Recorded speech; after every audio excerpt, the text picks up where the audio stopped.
Hi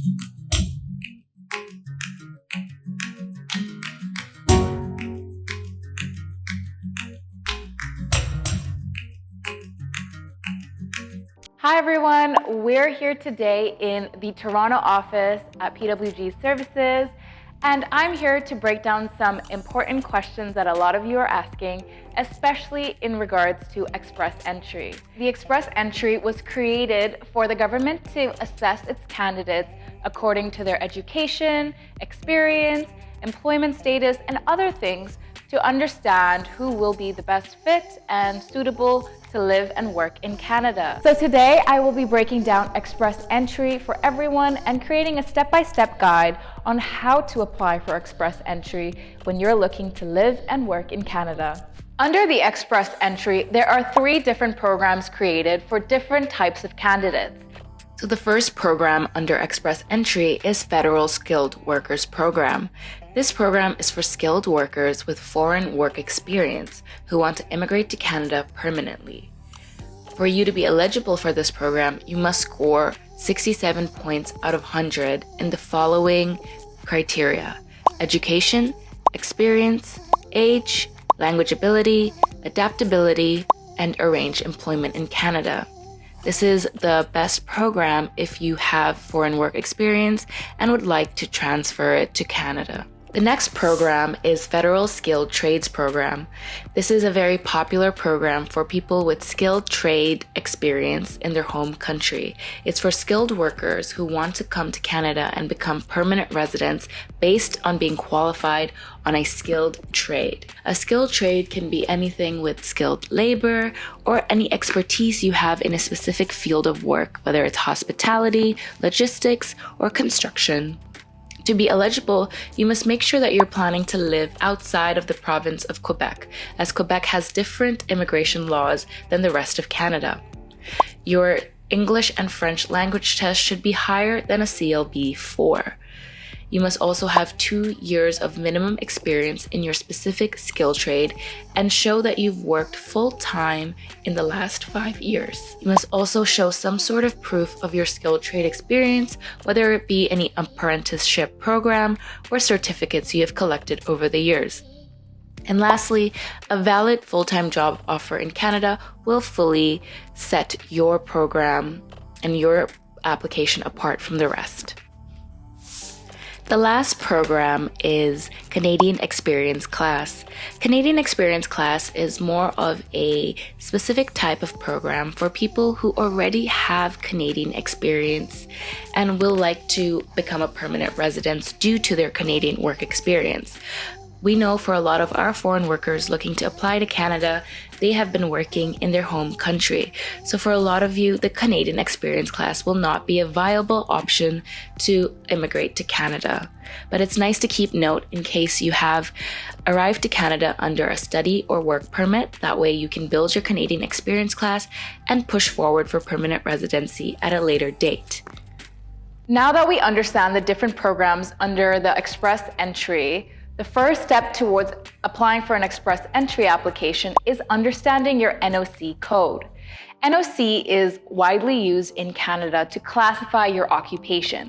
What it stands for is National Occupation Classification. So each job description or job title in Canada comes with a NOC code attached to it. This is how you will refer to your job status in Canada. The levels of occupation types under NOCs are as follows. At the top of the list is skill type 0, which is for occupations related to management, such as factory managers, resort managers, or office managers. Below that is skill level A, for professional occupations that usually need a university degree, such as chemists, veterinarians, and pharmacists. Skill level B are for technical occupations that require a college diploma or apprenticeship training, such as administrative assistants, firefighters, and construction workers. Skill level C is for intermediate occupations that usually need a high school diploma only, such as truck drivers, travel guides, or receptionists. Lastly, at the bottom of the level is skill level D, which is for labor occupations that usually only require training, such as dry cleaners, kitchen helpers, or receptionists. So when it comes to NOC, it is also important to note that what they're looking for is your occupation must match the job description rather than the job title. So let's say that you work at a store as a cashier. So a cashier is typically at a level skill D, which is one of the lower skills. However, if some of your tasks at work involve also managing stock control or managing inventory or even the sales floor, that can bump your occupation to level C, as you can find a job title closer to your job description, such as sales manager or inventory stock control, and etc. So make sure that when you're looking for your NOC code or your occupation, make sure that your tasks match the job description rather than the job title. For express entry applications, most successful applicants are within the skill level of 0, A, and B. So if you find that your skill level is more set on C and D, there are other streams available for you. We would recommend going through the provincial nomination program, as your scores will get higher and boost just through the program itself. Some available programs for these skill levels are the Northern Territory programs, as well Prince Edward Islands and Alberta programs. You can always speak to the immigration consultants here at PWG to better understand which program is the best for your case and experience. The next step in your express entry journey, it is to get your ECA, which is the Education Credential Assessment. This is needed for applicants with foreign education, whether it is secondary, bachelor's, or master's. The ECA helps convert the foreign education to see if it matches with Canadian standards. The ECA is primarily for the Federal Skilled Workers Program, and an ECA can last for 5 years, so you can always reuse it for multiple applications.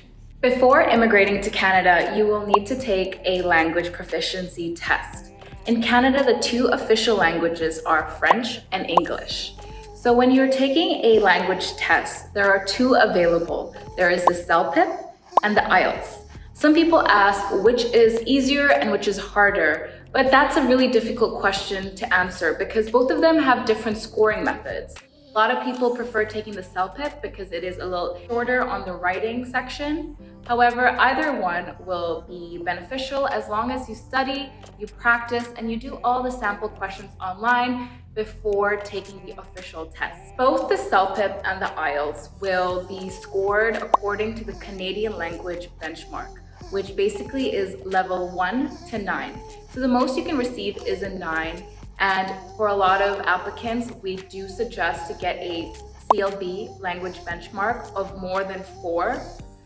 How it works is that your language benchmark number will correspond to the express entry point system.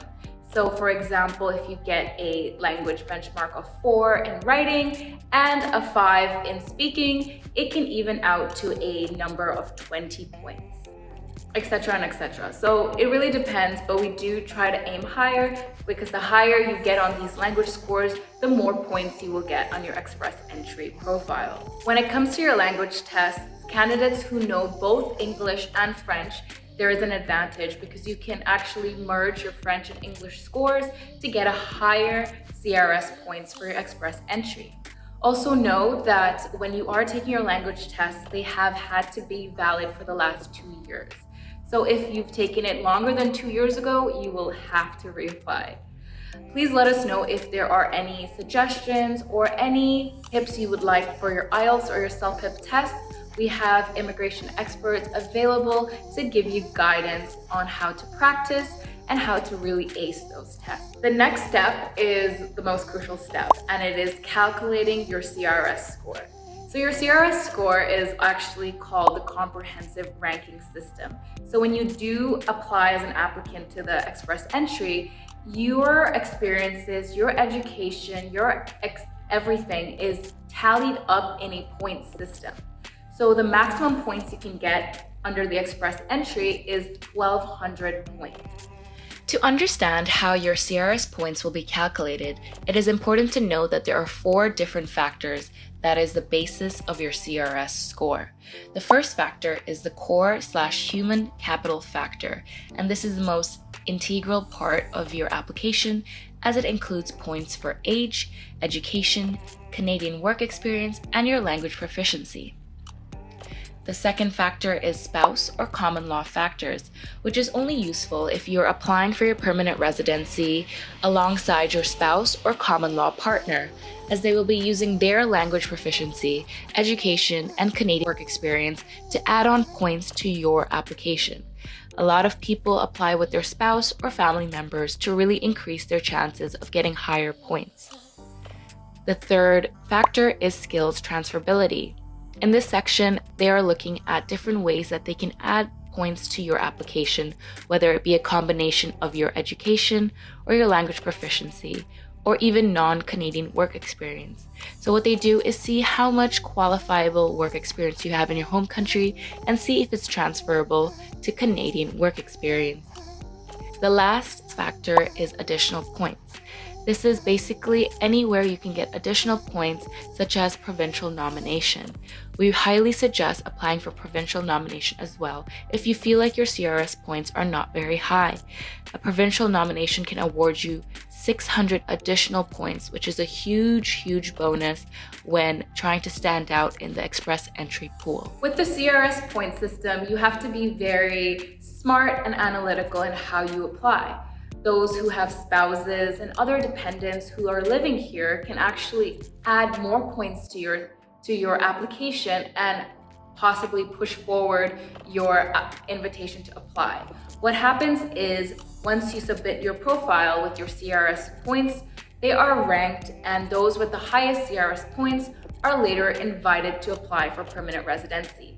So the goal of express entry is to really get high CRS points so that you increase your chances to be selected for the actual permanent residency application. So if you're looking for ways to boost your CRS score and really increase your chances in the next draw, we actually have a blog post dedicated to different ways that you can improve your scores in the different factors available. There's a blog post available on our website, which I will leave a link down below for you to check out. Now that you have created your express entry profile with the correct NOC code, with your ECA all figured out, as well as your CRS points available at your express entry, you are now waiting for the last step, which is the invitation to apply for permanent residency. Bi-weekly, the Government of Canada will pick out selected candidates and issue out an invitation to apply. So usually what happens is they will pick out from a specific program, whether it be the Federal Skills Trade, the Canadian Experience Class, or through provincial nomination, and there will always be a cutoff score. Bi-weekly, this cutoff score changes, so your odds usually increase or decrease depending on what the new cutoff score is. The cutoff score earlier this month was at 365 points, which is very low and is actually very promising for a lot of other foreign workers who are interested to live and work here and aren't sure that they will receive a high CRS score. Also, just know, even though you have submitted your application, your express entry profile is still active. So no matter what you're doing on a day-to-day basis, it will add to your express entry profile. For example, if you're currently still working, that experience will not be for nothing and can still be added to your profile, as well as if you've taken another training or certificate or another qualifications, you can always add it to your profile to boost your chances in the next draw. So don't worry if the waiting process is killing you, because this waiting process is still adding to your profile. Once you have received that amazing invitation to apply, remember that this ITA is only valid for 60 days. So there is an urgency to apply for your permanent residency as soon as you can. If you have any issues with the supporting documents for permanent residency, feel free to reach out to us. Our immigration consultants are always on hand to help provide guidance and help you along the express entry journey. So there you have it. That's express entry broken down into 6 essential steps and some of the documents you will need in order to prepare a successful application. Let us know in the comments down below what you think about express entry and if you have any issues regarding the process. We are here every week to give you immigration updates and news, so feel free to give us a like and subscribe, and we'll see you next time.